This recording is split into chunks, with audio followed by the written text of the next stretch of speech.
Bapa di sorga, terima kasih banyak atas waktu yang kami miliki bersama untuk datang dan mempelajari firman-Mu. Dan saya berdoa, oh Tuhan, semoga Engkau memberkati kami, membaptis kami semua dengan Roh Kudus-Mu. Agar kebenaran-Mu dapat jelas kepada masing-masing kami, agar Engkau akan memimpin kami dan membimbing kami dan berbicara kepada kami. Oh, Tuhan, agar firman-Mu hidup dalam hati dan pikiran kami pagi ini. Sebagai hasil dari kehadiran-Mu bersama kami berdoa dalam nama Yesus. Amin. Baiklah, saya ingin memulai dengan memperkenalkan kepada Anda seorang karakter, seseorang yang mungkin tidak begitu dikenal bagi semua orang di sini, tetapi namanya adalah Bob Ingersoll. Dan dia adalah salah satu orang kafir terbesar dalam sejarah. Dia terkenal sebagai orang kafir. Orang yang mencoba mendiskreditkan Tuhan, dengan mengatakan dia tidak percaya Tuhan. Untuk membuang semua kekristenan dalam bentuk agama apapun dan, Anda tahu, teman-teman. Ada banyak orang di luar sana yang tidak percaya, dan mereka akan pergi keluar dari jalan mereka untuk mendiskreditkan Alkitab. Dan melemparkan segala macam penghinaan pada agama Kristen. Dan orang ini, dia mempunyai pengaruh besar pada orang lain yang namanya adalah Lew Wallace. Dan orang ini, dia mencoba untuk menulis sebuah cerita tentang Yesus. Dan membuatnya senyata mungkin dalam setiap detail, sehingga orang akan percaya. Dan dia ingin menambahkan detail tambahan yang sebenarnya tidak ada dalam kitab suci di mana Yesus terlibat dalam perselingkuhan dengan Maria Magdalena. Tapi Anda tahu, agar dia menulis cerita ini dan membuatnya bisa dipercaya, coba tebak? Dia harus kembali dan mempelajari Alkitab, membaca Alkitab, untuk memastikan bahwa dia mendapatkan detail-detail itu benar, untuk membuatnya dapat dipercaya.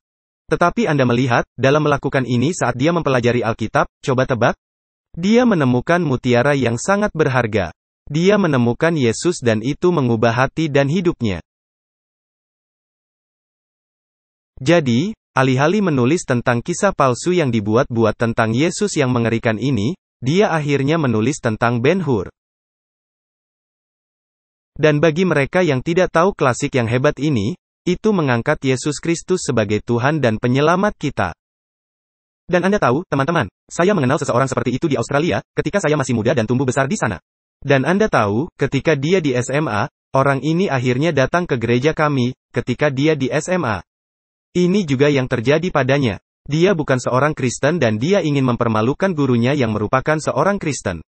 Jadi dia kembali dan dia membaca Alkitab untuk mempelajarinya dan membacanya, untuk melihatnya sehingga dia bisa menyerang gurunya. Dan pada akhirnya, dia memberikan hidup dan hatinya kepada Yesus dan dibaptis ke dalam gereja. Anda tahu, teman-teman, mengapa iblis sangat membenci Alkitab? Maksud saya, dia tahu, dan inilah alasan mengapa, dia tahu, bahwa itu adalah satu-satunya buku yang benar-benar mengungkapkan Kristus.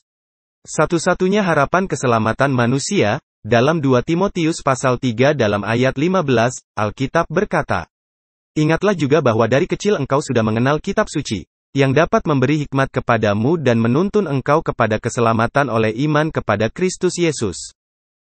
Dia tahu bahwa itu adalah satu-satunya buku yang memiliki kekuatan untuk mengubah pria atau wanita. Dan memberi mereka kekuatan untuk menjalani kehidupan, yang berkemenangan di dalam Kristus. Dalam Yohanes 17 ayat 17 dikatakan, kuduskanlah mereka dalam kebenaran, firman-Mu adalah kebenaran. Jadi, buku ini, kitab suci yang mampu membuat kita bijaksana menuju keselamatan. Itu mampu menguduskan kita, dan Anda tahu teman-teman, ada orang-orang di luar sana yang memiliki begitu banyak pengetahuan tentang dunia. Mereka memiliki begitu banyak pengetahuan tentang alam dan sejarah dan semua hal ini. Tetapi mereka memiliki begitu sedikit pengetahuan tentang Alkitab itu sendiri. Orang-orang saat ini tidak begitu kenal dengan firman Tuhan. Ada program TV di luar sana yang menguji orang-orang tentang olahraga, keuangan, politik, dan sejarah. Anda tahu, salah satu permainan tersebut adalah bahaya. Dan Anda tahu, ketika ada pertanyaan tentang Alkitab, siapa yang ditelan ikan besar, orang tidak tahu. Namun orang-orang ini adalah orang-orang yang duduk dalam penilaian tentang Alkitab. Biarkan saya memberi Anda cerita tentang 2 senator. Dan saya tidak tahu apakah itu benar atau tidak. Itu adalah sesuatu yang saya dengar dan saya baca. Dan, Anda tahu, itu adalah 2 senator yang berargumen tentang agama suatu hari, dan yang satu berkata kepada yang lain. Saya yakin engkau tidak tahu apa-apa tentang Alkitab. Saya bertaruh denganmu $25 bahwa engkau tidak dapat mengucapkan doa Bapa kami. Dan senator yang lain berkata, "Oke, saya akan bertaruh." Dan yang lain berkata, "Baiklah, ulangi, katakan." Dan dia berkata, "Sekarang aku membaringkan diriku untuk tidur. Saya berdoa, Tuhan, jaga jiwaku." Dan ketika dia berhasil, senator lainnya berkata, "Oke, engkau mendapatkan uangnya. Saya tidak berpikir engkau mengetahuinya." Anda tahu, teman-teman, orang buta menuntun orang buta di luar sana. Banyak orang saat ini mengutuk Alkitab. Dan mereka bahkan tidak tahu apa-apa tentangnya. Banyak orang mengutuk Alkitab, karena itu mengutuk mereka, dan mereka ingin mempertahankan dosa-dosa mereka dan firman mengutuknya. Jadi mereka membencinya, mereka meremehkannya, mereka ingin menjauh darinya, mereka tidak menyukainya, dan begitu banyak orang yang tidak mengenal kitab suci, ketidakpedulian mereka tentang kebenaran dalam Alkitab. Tapi Anda lihat teman-teman, kita melihat dalam kitab suci di Mazmur 119 ayat 89. Untuk selama-lamanya, ya Tuhan, firman-Mu tetap teguh di sorga. Itu tetap teguh, itu di dalam batu. Matius 24 ayat 35, Alkitab mengatakan, "Langit dan bumi akan berlalu, tetapi perkataanku tidak akan berlalu." Firman-Mu tetap teguh. Firman Tuhan tidak akan berlalu. Firman Tuhan tidak akan berlalu bahkan sebelum langit dan bumi berlalu. Jadi, teman-teman, jika langit dan bumi masih ada hari ini, yang perlu Anda lakukan hanyalah keluar dan melompat ke atas, di atas semen atau di tanah atau di rumput yang Anda ada di sana. Itu di luar sana. Yang perlu Anda lakukan hanyalah melihat ke langit. Dan jika mereka masih ada, firman Tuhan masih relevan untuk setiap orang dan kita masing-masing. Bahkan gulungan laut mati, jika Anda belum pernah mendengar gulungan laut mati ini. Itu adalah beberapa gulungan yang ditemukan di beberapa rahang tanah liat. Dan itu berisi firman Tuhan. Dan itu telah dilestarikan bahkan sampai zaman kita sekarang ini. Dan itu dipajang di museum, di seluruh dunia. Ini adalah salah satu teks paling komprehensif yang kita miliki dari kitab suci Perjanjian Lama, khususnya. Dan salah satu yang paling lengkap adalah kitab Yesaya. Panjangnya 40 kaki dan tingginya 11 inci. Dan di tengah-tengah gulungan itu, di tengah-tengah teks itu, di dalam kitab Yesaya, inilah yang kita baca di Yesaya 40 ayat 8. Rumput menjadi kering, bunga menjadi layu, tetapi firman Allah kita tetap untuk selama-lamanya. Anda tahu, teman-teman, kita mungkin tidak melihat semuanya dengan jelas dalam kitab suci hari ini. Anda tahu, mungkin ada kait keraguan yang bisa membuat kita menggantungkan keraguan kita dan menggantungkan ketidakpercayaan kita. Dan, tahukah Anda, teman-teman, saya tentu tidak mengaku percaya dan tidak percaya, tetapi untuk mengetahui segalanya. Dan tidak seorang pun dapat, Anda lihat. Tetapi lihatlah apa yang Alkitab katakan tentang hal-hal seperti itu dalam Roma pasal 11 dan ayat 33. Oh, alangkah dalamnya kekayaan, hikmat dan pengetahuan Allah. Sungguh tak terselidiki keputusan-keputusannya dan sungguh tak terselami jalan-jalannya. Anda tahu, apa yang Tuhan telah ungkapkan kepada kita adalah milik kita, ya. Tetapi kita tidak dapat mengklaim untuk mengetahui dan memahami setiap detail yang sangat kecil dari firman Tuhan. Dan bukan hanya karena kita tidak, itu tidak memberi kita kredibilitas, hanya percaya dan tidak percaya apapun yang tertulis di sana. Bahkan di 2 Petrus pasal 3 ayat 16, inilah yang dikatakan kitab suci tentang dirinya sendiri. Hal itu dibuatnya dalam semua suratnya, apabila ia berbicara tentang perkara-perkara ini. Dalam surat-suratnya itu ada hal-hal yang sukar difahami, sehingga orang-orang yang tidak memahaminya dan yang tidak teguh imannya memutarbalikannya menjadi kebinasaan mereka sendiri, sama seperti yang juga mereka buat dengan tulisan-tulisan yang lain. Anda tahu, teman-teman, ada orang yang tidak mengerti kitab suci. Bahkan, kita semua, ada bagian dari Alkitab yang tidak akan kita mengerti. Tetapi itu tidak berarti bahwa kita tidak memiliki cukup bukti untuk percaya. Kita tidak perlu harus memahami 100% kitab suci, supaya kita mau percaya. Dan Anda tahu, teman-teman, sesungguhnya, kemampuan kita untuk memahami, kadang-kadang, dan percaya, tidak selalu bergantung pada otak kita, seperti pada hati kita. Mengapa? Anda melihat dalam 1 Korintus 2 ayat 14, kita diberitahu. Tetapi manusia duniawi tidak menerima apa yang berasal dari Roh Allah. Karena hal itu baginya adalah suatu kebodohan, karena itu apa? Karena hal itu adalah kebodohan. Dan ia tidak dapat memahaminya, karena apa? Sebab hal itu hanya dapat dinilai secara rohani. Hal-hal rohani dapat dilihat secara rohani. Dan terkadang orang kafir, orang yang tidak percaya pada Tuhan, yang membenci Tuhan yang mencari hal-hal dalam kitab suci untuk mengutuk Tuhan, mereka melewatinya dan mereka tidak mengerti. Jadi mereka menganggap itu sebagai titik acuan untuk tidak percaya sama sekali. Tapi Anda melihat teman-teman, hal-hal rohani dilihat secara rohani. Dan jika kita benar-benar ingin memahami, apa yang dikatakan kitab suci dan apa artinya bagi kita secara pribadi. Dan bagaimana menerapkannya dalam kehidupan kita, secara pribadi, yang perlu kita lakukan hanyalah berdoa. Dan Tuhan akan memberi kita pemahaman. Ya, Dia akan memberikannya kepada kita. Bahkan kemudian akan menjadi pelajaran sepanjang sisa hidup kita. Tetapi bukan hanya karena kita tidak dapat memahaminya, bukan berarti itu salah. Karena dalam Amsal pasal 4 ayat 18, kita diberitahu bahwa, tetapi jalan orang benar, orang-orang yang benar, orang-orang yang lurus, jalan-jalan mereka itu seperti cahaya fajar. Apa yang terjadi, yang kian bertambah terang sampai rembang tengah hari? Setiap hari hanyalah kesempatan lain untuk mengumpulkan lebih banyak terang dan pemahaman tentang Alkitab. Jadi bukan hanya karena di mana Anda duduk sekarang hari ini, dimanapun Anda berada, bukan hanya karena Anda tidak memahami Alkitab. Itu tidak berarti bahwa itu tidak diilhami. Itu tidak berarti bahwa itu bukan suara Tuhan dan diilhami oleh Roh Kudus. Jadi teman-teman, kita harus terus menggali. Tapi pagi ini, saya tidak meminta Anda untuk percaya saya begitu saja. Bukti apa yang kita miliki tentang keaslian dan spiritualitas, dan bagaimana semua hal ini diilhami, bukti inspirasional yang kita miliki dari kitab suci. Bagaimana kita bisa tahu bahwa itu adalah suara Tuhan? Bahwa itu adalah pesan langsung dari ruang tahta surga? Nah, kita memiliki nubuatan Alkitab. Dalam Yesaya 41 ayat 21-23. Ini hal yang diberitahu kepada kita. Ajukanlah perkaramu, firman Tuhan, kemukakanlah alasan-alasanmu, firman Raja, Allah Yakub. Biarlah mereka maju dan memberitahukan kepada kami apa yang akan terjadi. Nubuat yang dahulu, beritahukanlah apa artinya, supaya kami memperhatikannya. Atau hal-hal yang akan datang, kabarkanlah kepada kami, supaya kami mengetahui kesudahannya.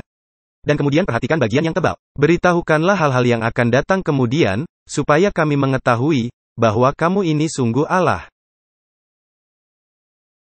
Itu nubuatan yang memberitahu kita apa yang akan terjadi di masa depan. Apa hal-hal yang akan datang kemudian. Dan kemudian kita bisa percaya, kemudian kita bisa tahu bahwa Engkau adalah Tuhan yang benar. Paul Harvey, dia meramalkan 250 nubuatan utama. Dan coba tebak, hanya 6 yang terjadi. Anda tahu, teman-teman, itu tidak terdengar seperti seorang nabi sejati bagi saya. Tetapi Alkitab dapat memberitahu saya tentang masa lalu saya, asal saya, dari mana saya berasal sehingga saya dapat memahami tujuan saya. Mengapa demikian? Apakah itu dunia? Mengapa dunia seperti sekarang ini? Anda tahu, Alkitab dapat memberitahu saya tentang zaman sekarang. Apa yang harus saya lakukan dengan hidup saya sendiri? Pekerjaan seperti apa di Korea yang harus saya kejar? Atau bahkan bagaimana saya harus hidup di masa sekarang. Ini memberi saya resep terbaik tentang bagaimana menjalani hidup yang sehat dan optimal. Juga untuk masa depan. Jika saya setia, saya memiliki sesuatu untuk dinanti-nantikan, untuk sesuatu yang penuh harapan. Kita memiliki nubuatan, teman-teman, dari masa lalu yang telah digenapi. Dan bukan hanya hal-hal yang terjadi ratusan tahun sebelumnya. Anda tahu, teman-teman, orang mengatakan bahwa mereka tidak dapat memahami Alkitab. Tetapi kita dapat memahami daun teh. Kita bisa memahami kaki kelinci. Kita dapat memahami 4 daun semanggi, atau kita dapat memahami pohon palem dan bagaimana daun itu memberitahu kita tentang masa depan kita. Tapi, tahukah teman-teman, semua hal yang kita katakan itu sangat mudah untuk dipahami. Namun kita melihat kitab suci, yang ditulis dalam bahasa sederhana untuk kita baca dan periksa kembali dan lihat kembali. Agar kita mengerti dan melihat dengan baik. Hal-hal ini yang kita katakan, tidak dapat dipahami. Anda tahu, orang-orang mengatakan bahwa dunia ini dulunya datar. Apakah Anda tahu itu? Dan bahwa teori bumi datar ini muncul lagi, tetapi, tahukah Anda bahwa orang-orang di masa lalu dikucilkan karena mengatakan bahwa bumi itu bulat? Apakah Anda tahu itu? Tapi lihat apa yang Alkitab katakan dalam Yesaya pasal 40 ayat 22. Lihat ini, Dia yang bertahta di atas apa? Di atas bulatan bumi. Bahkan Ayub 22 ayat 14, Alkitab berkata, awan meliputi dia, sehingga ia tidak dapat melihat, ia berjalan-jalan di mana? Di sepanjang lingkaran langit. Anda tahu, ratusan dan ribuan tahun sebelum teori bumi datar ini terjadi, Tuhan tahu. Bagaimana Dia tahu? Karena Dialah yang menciptakan bumi. Dia tahu bahwa itu bulat. Dia bisa pergi di sirkuit bumi dan sirkuit itu akan membawanya kembali ke tempat yang sama. Mengapa? Karena Dialah yang menciptakannya, itu bulat, tidak rata. Dulu orang mengira bulan lebih besar dari matahari. Dan tentu saja, Anda tahu, saat kita duduk di bumi, terkadang kita melihat bulan dan melihat seberapa dekat jaraknya. Tidak akan sulit untuk membayangkannya. Tetapi lihatlah apa yang Alkitab katakan dalam Kejadian pasal 1 ayat 16. Maka Allah menjadikan kedua benda penerang yang besar itu, yakni yang lebih besar untuk menguasai siang dan yang lebih kecil untuk menguasai malam. Ada nubuatan yang kita miliki dalam Alkitab yang membuatnya begitu jelas. Dan saya ingin membahas beberapa di antaranya, di sini, pagi ini, bersama Anda. Tahukah Anda bahwa 700 tahun sebelum kelahiran Kristus, ada sebuah nubuat yang diberikan kepada kita yang akan menyebutkan di mana Dia akan dilahirkan. Lokasi yang persis tepat. Mika pasal 5 ayat 2. Tetapi engkau, hai Betlehem Efrata, hai yang terkecil di antara kaum-kaum Yehuda, daripadamu akan bangkit bagiku seorang yang akan memerintah Israel, yang permulaannya sudah sejak purbakala, sejak dahulu kala. Teman-teman, di mana dinubuatkan di mana Kristus akan dilahirkan sebagai Raja Israel, untuk menjadi penguasa Israel. Itu ada di sana di Bethlehem. Dan Anda tahu, teman-teman, jika Anda melihat nubuatan ini, jika Anda membaca Mika, dan jika Anda dan saya adalah Tuhan, hal yang bijaksana untuk dilakukan. Apa yang seharusnya Anda lakukan, adalah memilih seorang perawan di sana yang tinggal di Bethlehem, bukan?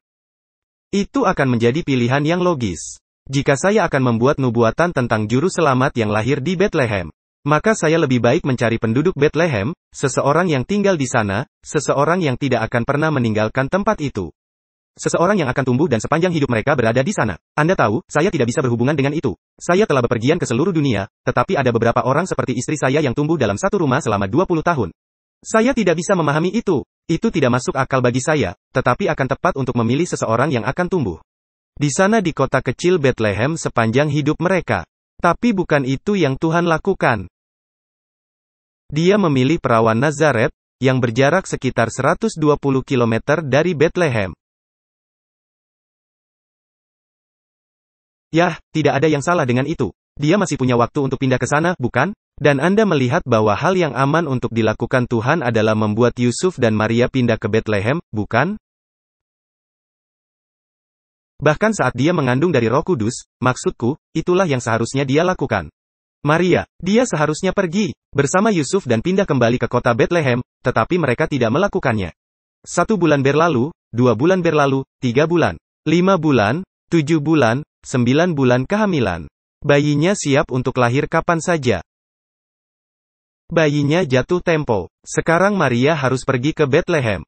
Kalau tidak, apa? Alkitab itu salah, itu bohong. Bagaimana Maria bisa sampai ke Bethlehem tepat waktu? Saat itu mereka tidak memiliki helikopter. Mereka tidak punya pesawat. Mereka tidak memiliki mobil atau ambulans. Tidak ada yang akan dibangun untuk pindah lebih dari 120 km melalui medan yang berbatu tepat waktu. Bagaimana Tuhan bisa melakukan itu? Dan pikirkan hal itu. Pria macam apa yang akan menempatkan istrinya yang sedang hamil 9 bulan, di atas punggung seekor keledai dan mulai pergi ke Bethlehem?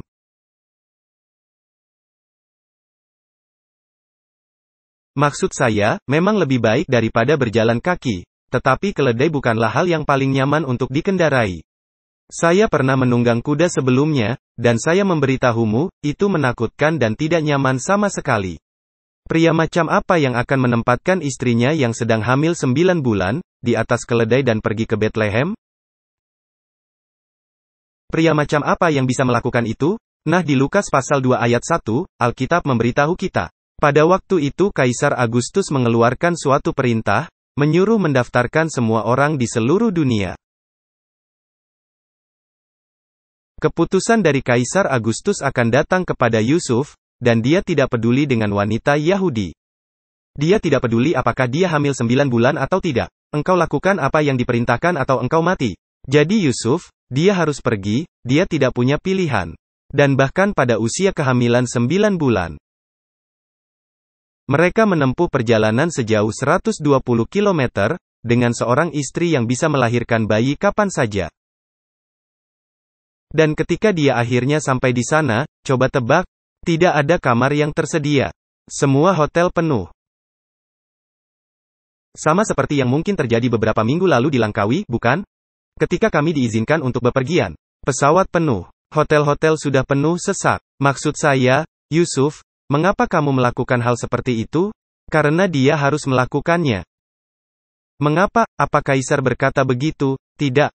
Itu adalah Tuhan. Tuhanlah yang berkata demikian, dan dari Bethlehem. Mika memberitahu kita, bahwa seorang perawan akan melahirkan, juru selamat bagi dunia ini. Sekarang teman-teman, jika Anda menghitung kemungkinan nubuatan ini akan tergenapi, yang diberikan 700 tahun sebelumnya. Ini adalah kemungkinan itu terjadi. Apakah Anda melihatnya di bagian bawah layar? Itu 1, dengan 100 nol di belakangnya. 1 kali 10 pangkat 100. Oke, kita bahkan tidak memiliki kata untuk menggambarkan seberapa besar angka ini. Dan hampir tidak mungkin hal ini bisa terjadi. Apakah Anda memahaminya? Agar Yesus lahir di Bethlehem. Sekarang kita menerima hal ini begitu saja, karena kita tumbuh dengan menyanyikan lagu-lagu Natal atau apapun itu. Tetapi bagi orang kafir, mereka melihat angka-angkanya, mereka melihat ilmu hitungnya. Dan Anda lihat teman-teman, ketika Tuhan berkata itu akan terjadi. Itu akan terjadi. Kita dapat mempercayai Alkitab, teman-teman, dan kita dapat memiliki keyakinan penuh pada firman itu. Biarkan saya memberi Anda contoh lain, Yehezkiel 26 ayat 7. Sebab beginilah firman Tuhan Allah, sungguh, aku membawa dari utara Raja Nebukadnezar, Raja Babel. Raja segala raja untuk melawan Tirus dengan memakai kuda, kereta, pasukan berkuda, dan sekumpulan tentara yang banyak. Anda lihat ketika kita membaca teks ini, kita melihat di sini bahwa Tuhan menubuatkan bahwa Nebukadnezar dari Babel akan datang dan menghancurkan Tirus, kota yang kuat ini. Dan itu adalah kota yang jahat dan tidak bermoral. Tapi Anda lihat ketika nubuatan ini diberikan, orang-orang menertawakannya. Mengapa? Karena ini adalah kota yang besar dan mereka tidak dapat mengerti bagaimana kota itu akan menjadi reruntuhan. Tapi coba tebak. Tak lama kemudian, tawa mereka berhenti. Nebukadnezar akan datang bersama Babel. Dan mereka akan datang dan menghancurkannya dan meletakkannya di reruntuhan. Dan itu benar-benar hancur. Bahwa penduduk Tirus, orang-orang yang tinggal di Tirus, mereka pindah dan tinggal di tempat lain. Dan itu tidak semua, lihat apa lagi yang Alkitab katakan, tentang apa yang akan terjadi pada kota Tirus. Pasal yang sama, Yehezkiel 26, dan sekarang kita akan membaca ayat 12-14. Mereka akan merampas kekayaanmu dan menjarah barang-barang perniagaanmu. Mereka akan meruntuhkan tembok-tembokmu dan merobohkan rumah-rumahmu yang indah, dan perhatikan bagian teks yang ditebalkan. Batumu, kayumu dan tanahmu akan dibuang ke dalam air. Aku akan mengakhiri keramaian nyanyianmu dan suara kecapimu tidak akan kedengaran lagi. Aku akan menjadikan engkau gunung batu yang gundul dan dengan demikian engkau akan menjadi penjemuran pukat. Sehingga engkau tidak akan dibangun kembali, sebab aku, Tuhanlah yang mengatakannya, demikianlah firman Tuhan Allah. Kota Tirus telah dinubuatkan untuk dibuang ke tengah-tengah air. Apakah Anda melihat itu? Bahwa kayu dan batu dan debu, itu akan dibuang ke tengah-tengah air. Tetapi Anda tahu teman-teman, itu tidak terjadi. Ketika Babel datang dan menghancurkan kota Tirus, itu tidak terjadi. Itu hanya kota yang hancur. Tetapi tidak di dalam air. Apakah itu berarti bahwa Alkitab hanya sebagian benar? Sama sekali tidak. Mengapa? Anda lihat, 250 tahun kemudian setelah Nebukadnezar meratakan kota Tirus dan meruntuhkannya, Alexander yang agung akan datang berbaris. Dan saat dia turun, menaklukkan segala sesuatu di jalannya. Dia datang ke kota Tirus dan kota itu sudah menjadi reruntuhan. Tapi ingat, penduduk kota Tirus telah pindah dan mendirikan kota lain. Anda lihat, dia melihat ke seberang air, dia melihat ke laut di sana dan dia melihat sebuah pulau kecil di sana. Itu adalah sisa-sisa orang Tirus. Mereka telah pergi dan membangun sebuah kota di pulau ini dengan tembok di sekelilingnya. Dan di sanalah mereka tinggal. Jadi ketika mereka melihat Alexander yang agung, alih-alih menyerah, mereka hanya membanting gerbang hingga tertutup dan mereka tidak akan menyerah. Mereka tidak akan memberikannya. Jadi apa yang dilakukan Alexander Agung saat itu? Anda lihat, dia meminta tentaranya untuk membangunkan dia sebuah jalan setapak. Sebuah jalan yang akan menuju ke pulau itu, tetapi dari apa dia akan bangun jalan itu? Nah, di sanalah mereka pergi ke kota Tirus. Di mana kota itu telah menjadi reruntuhan, Tirus yang lama. Seperti yang Anda lihat di peta, mereka pergi ke sana. Dan apa yang mereka miliki dari sisa-sisa kota yang telah ada di sana selama 250 tahun, mereka mengambil batu-batu, tiang-tiang. Dan mereka menahan sisa-sisa kota itu dan membuangnya ke dalam air, ruang antara mereka dan pulau itu. Maka mereka mulai membuat jalan keluar ke pulau itu. Dan setelah mereka melakukan itu, setelah mereka mengambil semua tiang itu, semua batu itu, mereka kembali dan mengikis semua debu dan batu untuk membuat jalan yang akan dilalui Alexander Agung dan pasukannya dan kuda-kudanya untuk menyeberang. Dan ketika mereka selesai, 250 tahun setelah nubuatan tentang kehancuran kota Tirus, sekarang bagian kedua dari nubuatan itu akan digenapi. Batu-batu, tiang-tiang, kayu-kayu, debu-debu akan tergeletak di tengah-tengah air, di tengah-tengah Laut Mediterania. Anda lihat teman-teman, Tuhan memenuhi firman-Nya pada waktu yang tepat. Ketika Tuhan berbicara, Anda dapat mengandalkannya untuk digenapi. Tuhan selalu setia pada firman-Nya. Itu tidak akan pernah menjadi kebohongan. Dia tidak akan pernah berbohong. Satu contoh lagi, Matius 11 ayat 23, Alkitab berkata, "Dan engkau Kapernaum, berbicara tentang kota Kapernaum, apakah engkau akan dinaikkan sampai ke langit? Tidak, engkau akan diturunkan sampai ke dunia orang mati. Karena jika di Sodom terjadi mujizat-mujizat yang telah terjadi di tengah-tengah kamu, kota itu tentu masih berdiri sampai hari ini." Dan hari ini teman-teman, sementara Anda duduk di sini, mendengarkan, Kapernaum terletak di reruntuhan di pantai utara Laut Galilea. Itu tidak pernah dibangun kembali. Satu contoh terakhir, kota Yerusalem. Inilah yang Yesus katakan tentang hal itu. Matius 23 ayat 37-38. Yerusalem, Yerusalem, engkau yang membunuh nabi-nabi dan melempari dengan batu orang-orang yang diutus kepadamu. Berkali-kali aku rindu mengumpulkan anak-anakmu, sama seperti induk ayam mengumpulkan anak-anaknya di bawah sayapnya, tetapi kamu tidak mau. Lihatlah, rumahmu ini akan ditinggalkan dan menjadi sunyi. Ketika Kristus mengatakan itu, Anda lihat teman-teman, itu tidak masuk akal. Terutama bagi mereka yang percaya kepada Tuhan, yang tinggal di Yerusalem. Pada saat Anda melihat Yerusalem berada pada puncak kejayaannya, tentu saja itu pudar dibandingkan dengan Bait Suci Salomo. Itu dibangun ratusan tahun sebelum itu. Tetapi Anda lihat, kubah-kubah Bait Suci itu berlapis emas dan Bait Suci itu dipugar dengan marmer putih yang telah dikirim dari Roma, oleh Raja Herodes. Itu adalah salah satu hal terindah di dunia, pada saat itu untuk dilihat. Itu sangat putih dan cerah dan cemerlang. Sehingga ketika matahari menerpanya, tampak seperti terbakar. Dan orang-orang Yahudi, sangat bangga dengan struktur bangunan ini. Yang mereka pikir akan berdiri selamanya. Tapi coba tebak. 40 tahun setelah Yesus memberikan nubuatan itu, Titus dari Roma akan berbaris ke Yerusalem dengan pasukannya.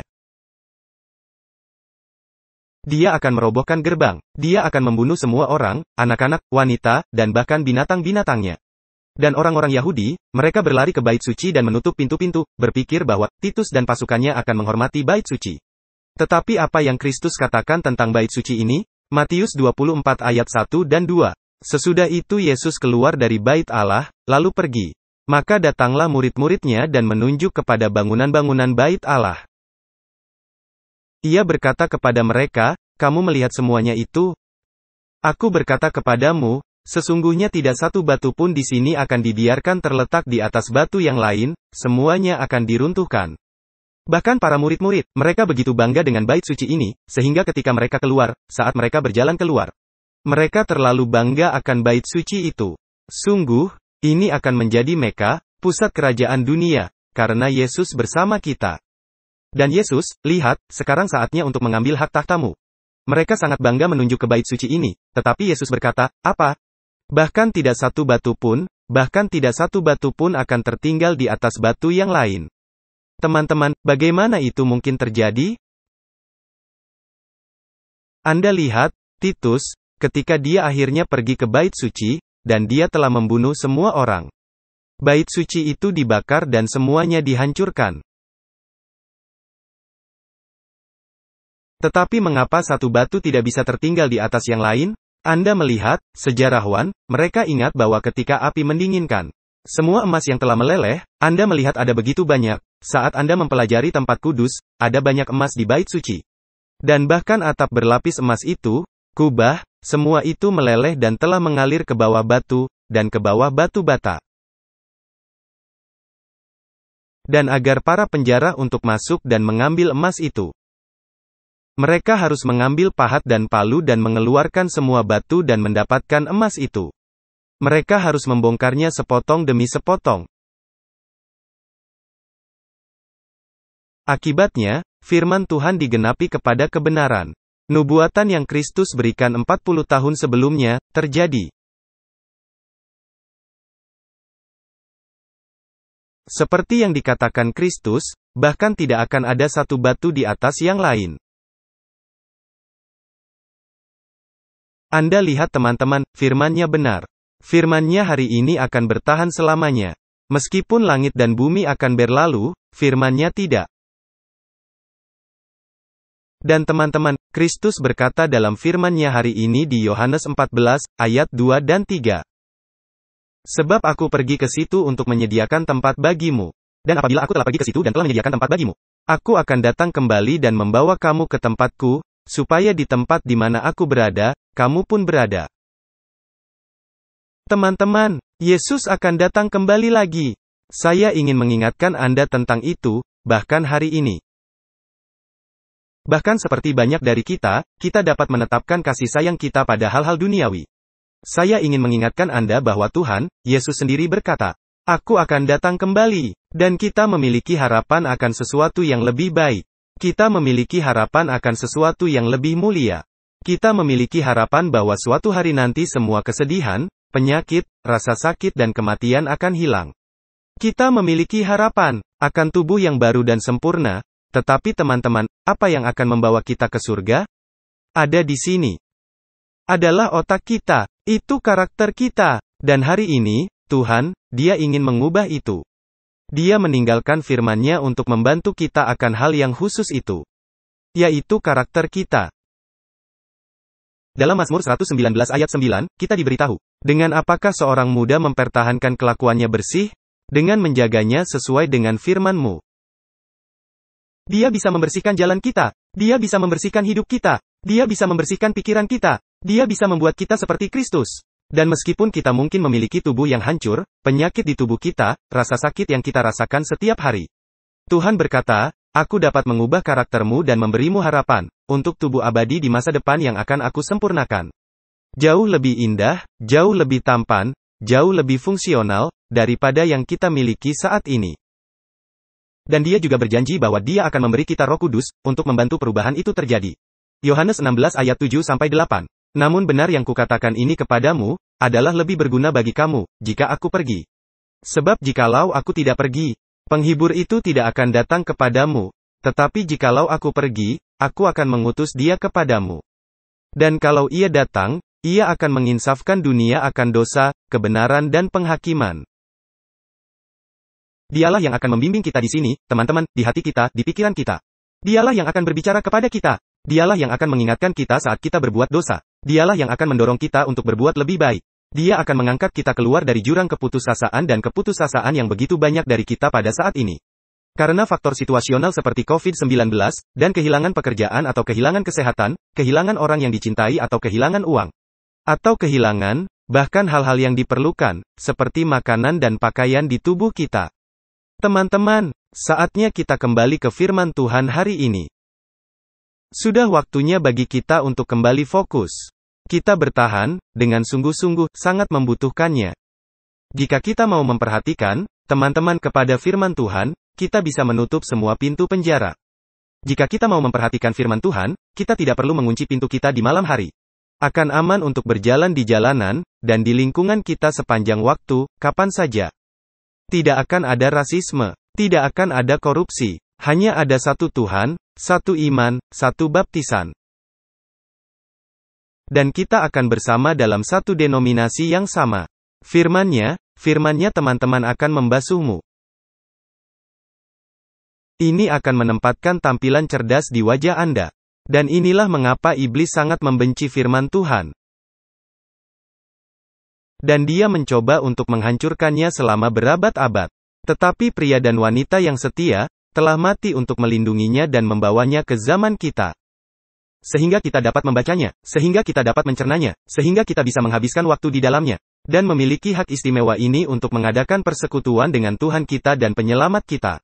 Dan hari ini, teman-teman, saya ingin mendorong Anda, saya ingin mengajak Anda, untuk mempercayai Tuhan, untuk mempercayai firman-Nya.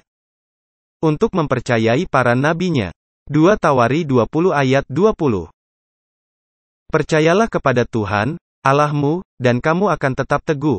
Percayalah kepada nabi-nabinya, dan kamu akan berhasil.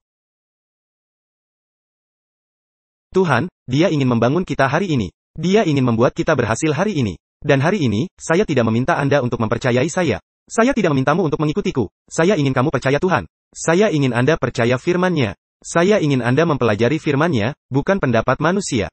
Tetapi untuk mempelajari Alkitab dan Dia akan membuat Anda berhasil. Dia akan memberkati Anda. Dia akan memberikan kepadamu, semua yang diinginkan hatimu. Karena hatimu kemudian akan menjadi seperti Dia. Teman-teman, saat kita mendekati masa penutupan ini, saya bisa melihat cahaya di ujung terowongan. Lockdown ketat di Malaysia. Anda tahu, kami tidak terkunci dalam arti tertentu. Tetapi kami hanya tidak dapat membuka gereja. Sejak Maret tahun 2020, kami hanya baru buka selama 2 bulan. Dan banyak dari kita yang merindukan persekutuan itu. Lainnya, banyak yang sudah terbiasa tinggal di rumah. Dan saya percaya bahwa banyak dari kita berubah dalam banyak hal menjadi lebih buruk. Tetapi kita harus kembali pada firman-Nya. Meskipun sulit untuk memiliki persekutuan satu sama lain, kita masih dapat memegang persekutuan dalam firman-Nya hari ini.